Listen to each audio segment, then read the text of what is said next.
മനുഷ്യർ പറയുന്ന പോലെ ഈ ലോകം ഉണ്ടാക്കിയൊരു ദൈവമാണ്, ലോകം ഉണ്ടാക്കിയ ദൈവം. അതാണ് അതിൻ്റെ ഉത്തരം. ലോകം ഉണ്ടാക്കിയ ദൈവം എന്തായാലും അത്ര ബുദ്ധിയില്ലാത്തൊരു ദൈവമാണെന്ന് തോന്നുന്നു. അത് നമുക്കൊരു വഴിയില്ല. കാരണം ഞാൻ അവരുടെ സുഹൃത്തുക്കൾ വായിക്കുന്നതും അവരിങ്ങനെ ഡിസ്കാർഡ് ചെയ്യുന്നതെന്ന് ഞാൻ വായിച്ചു കഴിഞ്ഞാൽ ഇപ്പോൾ ആഴ്ചപ്പതിപ്പ്, മാസികകൾ, പുസ്തകങ്ങൾ, ഇത് മുഴുവൻ ഈ അമേരിക്കയിലുണ്ടായിരുന്ന സകല സാധനവും ഇങ്ങനെ എല്ലാ മാസവും അവർ കളക്ട് ചെയ്ത് അവരിങ്ങനെ ഒരു റാപ്പറിനകത്താക്കി കപ്പൽ വഴിയിങ്ങനെ അയക്കും. വീട്ടിനകത്ത് ഒരു വിളക്ക് കത്തിക്കുക എന്ന് പറയുന്നത് അച്ഛൻ്റെ ഒരു പണിയായിട്ട് മാത്രമേ നമുക്ക് കണ്ടിട്ടുള്ളൂ. അല്ലാതെ ഞങ്ങളാരും അതിനകത്ത് സത്യത്തിൽ തീരെ ഇൻവോൾവായിട്ട് അങ്ങനെ പറയാറില്ലായിരുന്നു.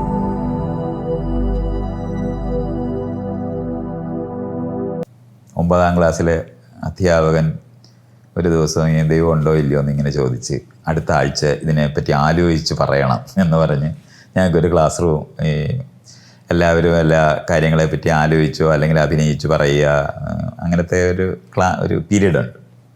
അതിന് മീറ്റിംഗ് എന്നായിരുന്നു അന്ന് പറയുന്നതായിട്ട് എൻ്റെ ഓർമ്മ. മീറ്റിംഗ് എന്ന് നമ്മൾ പറയുന്നത് എന്തുവാണ്, ഒരു കഥയൊക്കെ പറയുക ഒക്കെ ചെയ്യുന്ന ഒരു സ്ഥലമാണ്. അപ്പോൾ ഇങ്ങനെ ചോദിച്ച് ആ ചോദ്യം ആദ്യമായിട്ടാണ് അങ്ങനത്തെ ഒരു വിഷയം ചിന്തിക്കുന്നിടത്തേക്ക് വരുന്നത്. അതുവരെ ഞാൻ വീട്ടിനകത്ത് ഒരു വിളക്ക് കത്തിക്കുക എന്ന് പറയുന്നത് അച്ഛൻ്റെ ഒരു പണിയായിട്ട് മാത്രമേ നമുക്ക് കണ്ടിട്ടുള്ളൂ. അല്ലാതെ ഞങ്ങളാരും അതിനകത്ത് സത്യത്തിൽ തീരെ ഇൻവോൾവായിട്ട് അങ്ങനെ പറയാറില്ലായിരുന്നു. ഒരു വർഷം പക്ഷേ ഭയങ്കരമായിട്ടൊരു പൂജാമുറി എല്ലാ വീടിലും വേണമെന്നൊക്കെ പറഞ്ഞ് ഏതോ ഒരു ജ്യോത്സ്യനാണെന്ന് തോന്നുന്നു. അങ്ങനെ പറഞ്ഞിട്ടൊരു ഒരു വർഷം അവിടെ ഇങ്ങനെ ഒരു പൂജയൊക്കെ നടത്തണമെന്നൊക്കെ പറയുക, എല്ലാവരും കുറച്ച് പാട്ടൊക്കെ പഠിക്കുകയും വൈകുന്നേരം പ്രാർത്ഥിക്കുകയും ചെയ്ത് ഒരു വർഷം ഉണ്ടായിട്ടുണ്ട്. അത് ഞാൻ ഈ പറഞ്ഞ 6ാം ക്ലാസ്സിൽ പഠിക്കുമ്പോഴാണ് അത് സംഭവിച്ചത്. പക്ഷെ അങ്ങ് ഇല്ലാതായിപ്പോയായിരുന്നു. ഒരു വർഷത്തേക്ക് കഴിഞ്ഞിട്ട് പിന്നെ ആരും അങ്ങനത്തെ ഒരു മുറിയിൽ ഇരിക്കുന്നതിനെയും അല്ലെങ്കിൽ അതിങ്ങനെ പഠിക്കുന്നതും അതുകൊണ്ട് ആ ചിന്ത എനിക്ക് വലുതായിട്ട് ശല്യം ചെയ്തിട്ട് എൻ്റെ ജീവിതത്തിൽ വന്നിട്ടില്ല. അമ്പലത്തിലോ അത്തരത്തിലുള്ള ഒരു അമ്മയോ അച്ഛനോ പോകുന്ന ഒരു സാധനമില്ലായിരുന്നു. അച്ഛൻ വിളക്ക് കത്തിക്കുന്നതെന്ന് പറയുന്നത് ശ്രീനാരായണ ഗുരുവിൻ്റെ ഒരു പാടം വെച്ച് അതിൻ്റെ മുന്നിൽ ഒരു വിളക്ക് കത്തിക്കും. ഇതാണ് അച്ഛൻ്റെ ഒരു പണി എന്നുള്ളത് കവിഞ്ഞ് നമ്മളാരും അതിനകത്ത് ഇൻവോൾവ് ചെയ്തിട്ടേ ഇല്ലാത്ത. അതായിരുന്നു ആകെ ഉണ്ടായിരുന്ന ഒരു അത്തരത്തിലുള്ള റിലീജിയസ് എന്ന് നമ്മൾ പറയാവുന്ന നിലവാരത്തിലുള്ള ഒരു. പക്ഷേ ഈ ചോദ്യം 9ാം ക്ലാസ്സിലെ അധ്യാപകൻ്റെ ഈ ചോദ്യം എന്നെ പലതരത്തിൽ ആലോചിപ്പിക്കാൻ അന്ന് ഞാൻ അങ്ങനെ ആലോചിച്ച് ഒരു കാര്യം ഞാൻ അന്ന് കണ്ടുപിടിച്ചായിരുന്നു. എന്തായാലും മനുഷ്യർ പറയുന്ന പോലെ ഈ ലോകം ഉണ്ടാക്കിയൊരു ദൈവമാണ്, ലോകം ഉണ്ടാക്കിയ ദൈവം. അതാണ് അതിൻ്റെ ഉത്തരം. ലോകം ഉണ്ടാക്കിയ ദൈവം എന്തായാലും അത്ര ബുദ്ധിയില്ലാത്തൊരു ദൈവമാണെന്ന് തോന്നുന്നു.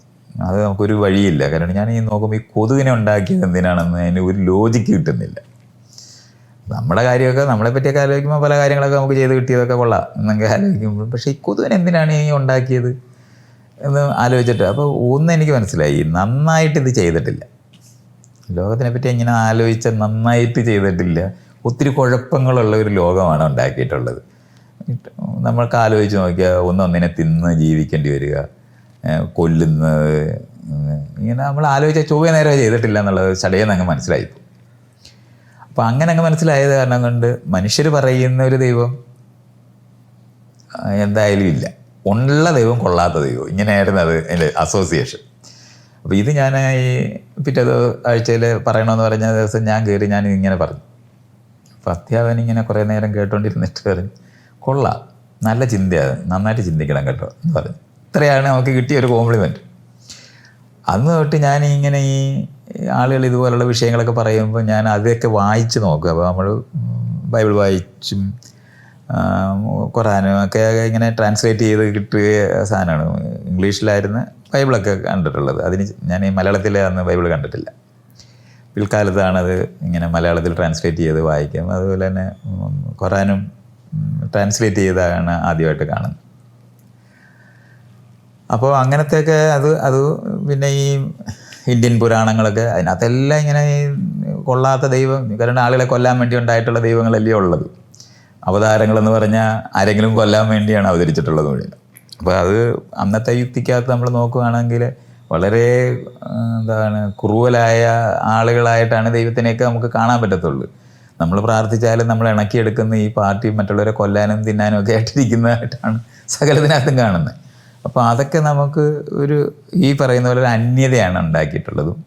അപ്പോൾ ആ ഡിബേറ്റുകളിലൊക്കെ സ്കൂളിലൊക്കെ പഠിക്കുമ്പോഴൊക്കെ കോളേജിൽ കഴിഞ്ഞാൽ ഡിഗ്രിയൊക്കെ എത്തുമ്പോഴത്തേനും നമുക്ക് ഈ വിഷയങ്ങളൊക്കെ ചർച്ച ചെയ്യുമ്പോൾ ആളുകൾ ഈ വിശ്വാസത്തിനെ മുഴുവനും അത് കൊള്ളത്തില്ല, ഇങ്ങനത്തെ ദൈവം എന്തൊരു ദൈവം എന്ന് പറയുന്നതിന് വേണ്ടിയായിരുന്നു പിന്നെ അതൊക്കെ വായിക്കുന്നത്.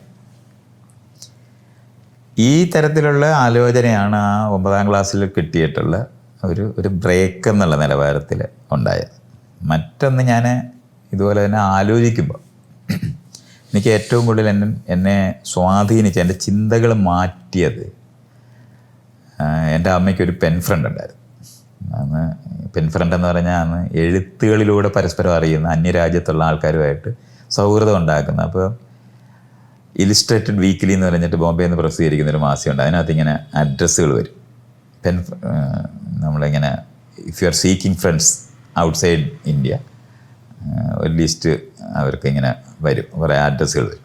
അപ്പോൾ അതിനകത്ത് ആരൊക്കെങ്കിലും നമുക്ക് എഴുത്തെഴുതി അവർക്കും നമ്മൾ തമ്മിലൊരു കണക്ഷൻ ഉണ്ടാക്കി അങ്ങനെ ഉണ്ടാക്കുന്നതിനായിരുന്നു പെൻ ഫ്രണ്ട്. ഇപ്പം നമ്മൾ ഈ സോഷ്യൽ മീഡിയ ഒക്കെ ഉണ്ടാകുന്ന പോലെയാണ് അന്നത്തെ കാലത്ത് ഏറ്റവും വലിയ ഒരു സംഭവമാണ്.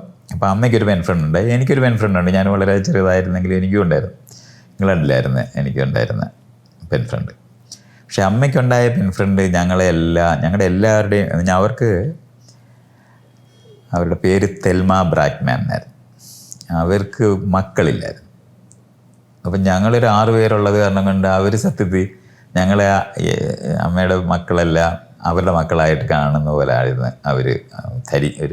ആ ഒരു തരത്തിലായിരുന്നു നമ്മളോട് എഴുതുന്ന കത്തിനകത്തൊക്കെ ഞങ്ങളെ പറ്റിയെല്ലാം പേരൊക്കെ എഴുതി ചോദിക്കുകയും അങ്ങനെ അമ്മയ്ക്ക് എഴുതുന്ന കത്തിനകത്ത് റെഫർ ചെയ്യുകയൊക്കെ ചെയ്യുന്ന നിലവാരത്തിലുള്ള കത്തുകളുമൊക്കെ ആയിരുന്നു.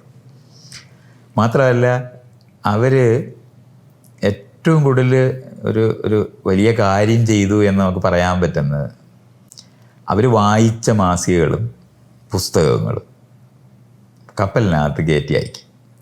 അവരുടെ മാത്രമല്ല, അവരുടെ സുഹൃത്തുക്കൾ വായിക്കുന്നതും അവരിങ്ങനെ ഡിസ്കാർഡ് ചെയ്യുന്നതെന്ന് ഞാൻ വായിച്ചു കഴിഞ്ഞാൽ ആഴ്ചപ്പതിപ്പ്, മാസികകൾ, പുസ്തകങ്ങൾ, ഇത് മുഴുവൻ ഈ അമേരിക്കയിലുണ്ടായിരുന്ന സകല സാധനവും ഇങ്ങനെ എല്ലാ മാസവും അവർ കളക്ട് ചെയ്ത് അവരിങ്ങനെ ഒരു റാപ്പറിനകത്താക്കി കപ്പൽ വഴി ഇങ്ങനെ അയക്കും. അപ്പോൾ കണ്ടിന്യൂസ് ആയിട്ട് നമുക്കിങ്ങനെ കിട്ടും. അപ്പം ശരിക്കും പറഞ്ഞാൽ ഒരു 2 മാസം തൊട്ട് 3 മാസം വരെ ഗ്യാപ്പ് ഉണ്ടായിട്ടായിരിക്കും ഞങ്ങൾക്ക് കിട്ടുന്നത്. പക്ഷെ നമ്മളത് അറിയുന്നുണ്ടാകത്തില്ല. നമുക്ക് എല്ലാ ആഴ്ചയിലും ഇതിങ്ങനെ വരുന്ന പോലെ ഇങ്ങനെ വന്നുകൊണ്ടേയിരിക്കും. അപ്പോൾ ഒരു സെറ്റ് വരുമായിരുന്നു. അപ്പോൾ ആ വരുന്നത് എന്ന് പറയുന്നത് അന്ന് ലൈഫ് എന്ന് പറഞ്ഞിട്ടൊരു മാസികയുണ്ട്, ഇലിസ്ട്രേറ്റഡ് വീക്കിലിയാണ്. നമ്മുടെ ഇവിടുത്തെ അതിന് തുല്യമായത് സത്യത്തിൽ നമുക്കിപ്പോഴും ഇന്ത്യ ടുഡേ പോലൊക്കെ വേണമെങ്കിൽ പറയാം. പക്ഷെ വളരെ വലിയ ഇതിൻ്റെ വലിപ്പമൊക്കെ കൂടുതലാണ്. വാഷിങ്ടൺ പോസ്റ്റ് എന്ന് പറഞ്ഞിട്ടൊരു മാസിക, പിന്നെ കേപ്പേഴ്സ് വീക്കിലി എന്ന് പറഞ്ഞിട്ടൊരു അതൊരു പേപ്പറാണ്. നമ്മുടെ നാട്ടിൽ പണ്ട് ബ്ലിറ്റ്സ് എന്നൊക്കെ പറയുന്ന നിലവാരത്തിലൊക്കെയുള്ള ഒരു പേപ്പറായിരുന്നു. പിന്നെ ലേഡീസ് ഹോം ജേർണൽ, കറസ്പോണ്ടിങ് ആയിട്ട് പറഞ്ഞ വനിത പോലത്തെ ഒരു സ്ത്രീകളുടെ മാസികയായിരുന്നു. പിന്നെ ക്ലാസിക്സ് ഇല്ലിസ്ട്രേറ്റഡ് എന്ന് പറഞ്ഞിട്ട് എല്ലാ പഴയ നോവലുകൾ കുട്ടികൾക്ക് വായിക്കാൻ പറ്റുന്ന തരത്തിൽ ചിത്രകഥയിലൂടെ പറയുന്ന, അത് ക്ലാസിക്സ് ഇല്ലിസ്ട്രേറ്റഡ് എന്നായിരുന്നു.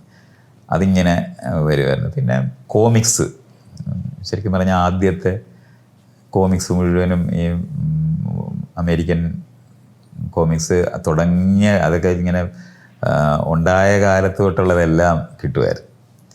അപ്പോൾ നമുക്കിങ്ങനെ ഒരു റേഞ്ച് വലുതാണ്. അതിനു വേണ്ടി മാസികകളും സാധനങ്ങളും അവർക്ക് കിട്ടുന്നതല്ല, ഞങ്ങളുടെ ഈ കുട്ടികളായിരിക്കുന്ന എല്ലാവർക്കും വേണ്ടി ഇങ്ങനെ അയക്കുക എന്നാണ്. അമേരിക്കയിൽ ആദ്യമായിട്ടുണ്ടായ ബാർബി ഡോള്, നമ്മളിപ്പോൾ ബാർബിയുടെ ഡോൾസൊക്കെ ഇവിടെയൊക്കെ വരുന്നുണ്ട്. ആ വരുന്ന ബാർബിയുടെ ആദ്യത്തെ സെറ്റ് ഉണ്ടായ സമയത്ത് കംപ്ലീറ്റ് ഒരു സെറ്റ് അവർ അയച്ചു തന്നിട്ടുണ്ടായിരുന്നു. അതൊക്കെ എൻ്റെ വീട്ടിലിങ്ങനെ അലുമാരിലിരിക്കുമായിരുന്നു. പിന്നെ വ്യൂ മാസ്റ്റർ എന്ന് പറഞ്ഞിട്ട് ഈ റീലിനകത്ത് പടം വരുന്നത്. അപ്പോൾ നമ്മളിങ്ങനെ അതൊക്കെ ഇങ്ങനെ കളർ ഫോട്ടോഗ്രാഫിയൊക്കെ ആദ്യമായിട്ട് വരുന്നതൊക്കെ ഭയങ്കര ഭംഗിയായിരുന്നു അത് കാണാനൊക്കെ. അപ്പോൾ അമേരിക്കയിലുള്ള Rocky Mountains, Yellowstone National Park, Grand Canyon, ഇതെല്ലാം കണ്ടാണ് ഈ കുട്ടിക്കാലത്ത് ഞാൻ വളരുന്നത്.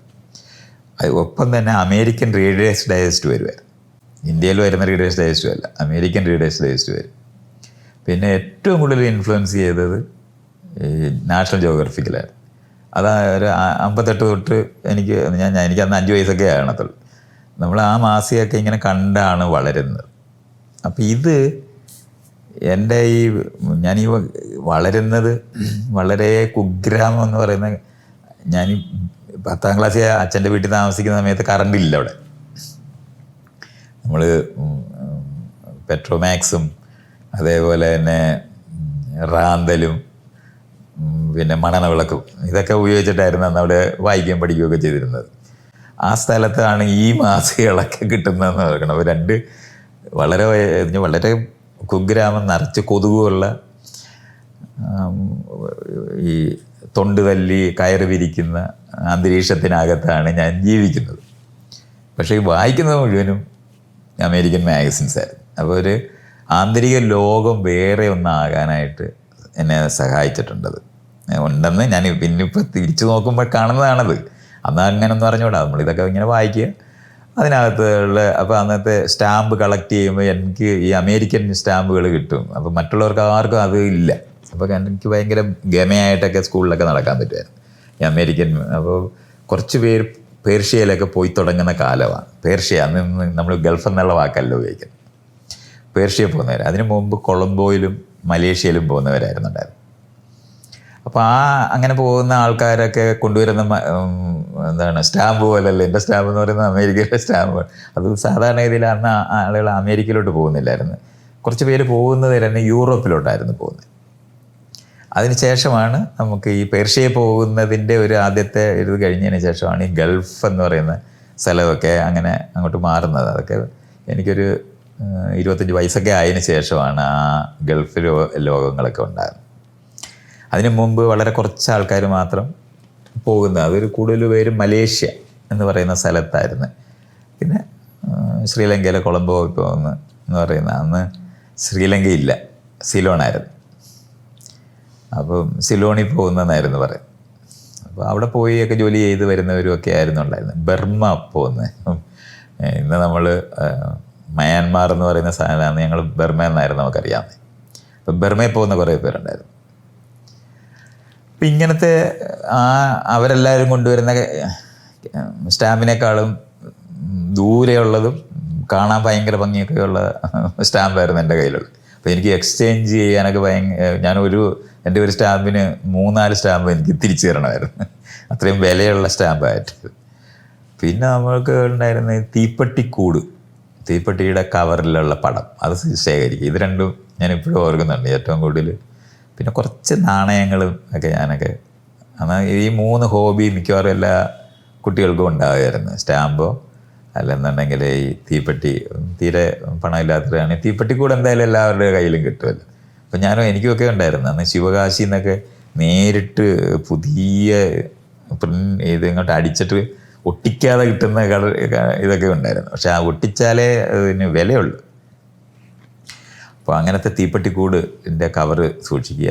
ഇതൊക്കെ എൻ്റെ കുട്ടിക്കാലത്ത് ഹോബിയായിട്ട് ഞാൻ കൊണ്ടു നടന്നിട്ടുണ്ട്. അപ്പോൾ അത് ഈ പറയുന്ന സാധാരണ ഗവൺമെൻറ് സ്കൂളിനകത്ത് ആകെപ്പാടെ ഈ 3 ക്ലാസ് ഇംഗ്ലീഷ് മീഡിയത്തിൽ പഠിച്ചു എന്ന് പറയുന്നതാണ് വേണമെങ്കിൽ ഒരു വ്യത്യാസം എന്ന് പറയാനൊക്കെ. പക്ഷേ ഈ പുസ്തകങ്ങളാണ് യഥാർത്ഥത്തിൽ മാറ്റിയിട്ടുള്ളത്, ചിന്തിക്കുന്നതിന്, വായിക്കുന്നതിന്. അപ്പോൾ ഞാൻ എൻ്റെ വീട്ടിൽ തന്നെ അമ്മയ്ക്കൊരു വലിയ കളക്ഷൻ ഉണ്ടായിരുന്നു. ഇപ്പോൾ ഷേക്സ്പിയറുടെ മുഴുവൻ നാടകങ്ങളും, അതുപോലെ തന്നെ ഈ നോവൽസ് എല്ലാം, യൂറോപ്പിലെ വിക്ടർ ഹ്യൂഗോയുടെ, ചാൾസ് ഡിക്കൻസിൻ്റെ, ഇതൊക്കെ ഒരു പെരയ്ക്കകത്ത് ഉണ്ടായിരുന്നു. ഒപ്പം ഞാനും കയ്യിൽ കിട്ടുന്ന ഇച്ചിരി കാശൊക്കെ കിട്ടിയ ഒരു പുസ്തകം എങ്ങനെയെങ്കിലും സംഘടിപ്പിച്ച് മേടിച്ച് വായിക്കുമായിരുന്നു. മലയാളം എനിക്ക് തോന്നുന്നൊരു 6ാം ക്ലാസ്സിലൊക്കെ പഠിക്കുമ്പോൾ തന്നെ ലൈബ്രറിയിൽ അമ്മ ചേരാൻ ആവശ്യപ്പെടുകയും ഞങ്ങൾ വകയാറുള്ള ലൈബ്രറിയിൽ പോയി പുസ്തകം എടുത്തുകൊണ്ട് വന്ന് വായിക്കുകയൊക്കെ. അപ്പോൾ അങ്ങനെയാണ് മലയാളം ഏറ്റവും കൂടുതൽ വായിച്ചിട്ടുള്ളത്. ലൈബ്രറികളിൽ പോയി എടുത്തുകൊണ്ട് വന്നിട്ടുണ്ട്. ബഷീറിൻ്റെയൊക്കെ മുഴുവൻ വായിച്ചിട്ടുണ്ട്. അന്ന് കുട്ടിക്കാലത്ത് തന്നെ നമ്മൾ അതൊക്കെ വായിച്ചിട്ടുണ്ട്. എം ടി വാസുദേവൻ നായരുടെ കഥകൾ.